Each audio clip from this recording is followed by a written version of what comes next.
it's a new day, and we can no longer count on the type of tools that were successful back when our parents were looking for work. We can't look on the Washington Post and then mail a resume out. It's not working. So what we have to do is understand what the function of a resume or CV is. And it's pretty much a marketing tool to get you the interview. That's the only thing the resume or CV does. There have been questions about how to format a resume, what goes first, what goes last. You want to put the most relevant information first, which is your name and contact information. I've been recruiting for a very, very long time, and it still surprises me that people don't put their email address or their phone number. They list their name and that's it. So no one knows how to get in touch with this amazingly super person who wants to save the world. First, you want to put a skills summary. I know a lot of you, because I've seen some of your resumes, being a recruiter, a lot of you will list an objective. And you see that I don't have objective on this list. And one of the reasons I don't have objectives on this list is because I don't like them. I don't know that they serve a purpose, especially when I read objectives that say something like, I wish to leverage my personal abilities in management to overcome blah, blah, blah. That you just gave me 5 seconds of absolutely nothing. First of all, the objective is to get the interview. We already know that, so leave the objective off of your resume. So you want to list a skills summary.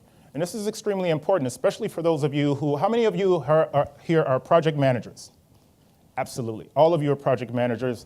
It blows me away, and I don't know what that means. So when I see project manager, I made myself bacon and eggs this morning. I was the project manager of breakfast.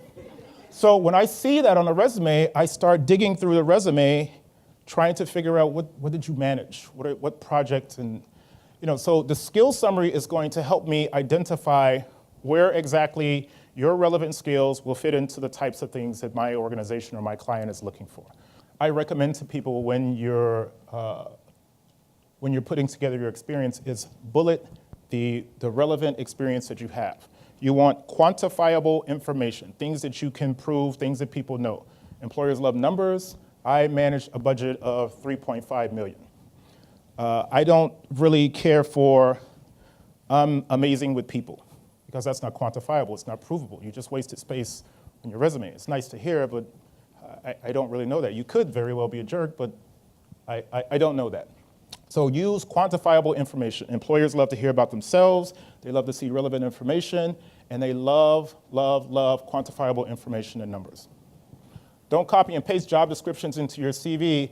Someone sent me a resume from my previous employer where I should have called them in for the interview. They copied and pasted the job description into their resume, so I'm reading the job description that I wrote on their resume. It was really funny. Don't write too much. We talked about, I think a gentleman back here talked about the paragraphs versus bullets. I prefer bullets. You don't want to give an employer all of the information. You want to tease them a little bit so they can say, wow, this sounds exciting. I got to call this person in for an interview, because that's what the resume and the CV is for, to get you the interview. Don't use slangs or cliches. Do not say, and I said don't use absolutes. Okay, I'm gonna rewind on that. Here's an absolute. Do not use cliches like I'm a people person. What's the one that, it's gonna come to me. I was thinking of it and I hate it so much, I'm just flustered over it. No, not team player. Problem solver, yeah, that's not quantifiable though. I hate that one. Just like, I don't like that one. I just don't. It's gonna come to me. Outside the box. If I see outside the box on your resume, it's going in the box. Highlight the keywords and industry language. Industry language could mean jargon, but industry language, like chief of party. Someone in the private industry who's worked for Walmart all their lives would have absolutely no idea what a chief of party is. But how many of you don't know what a chief of party is? All right. But use relevant language that resonates with that industry, with that organization. Once you apply to a position, get to work finding internal references. So you apply for this position. I think you apply to a position at the Gates Foundation.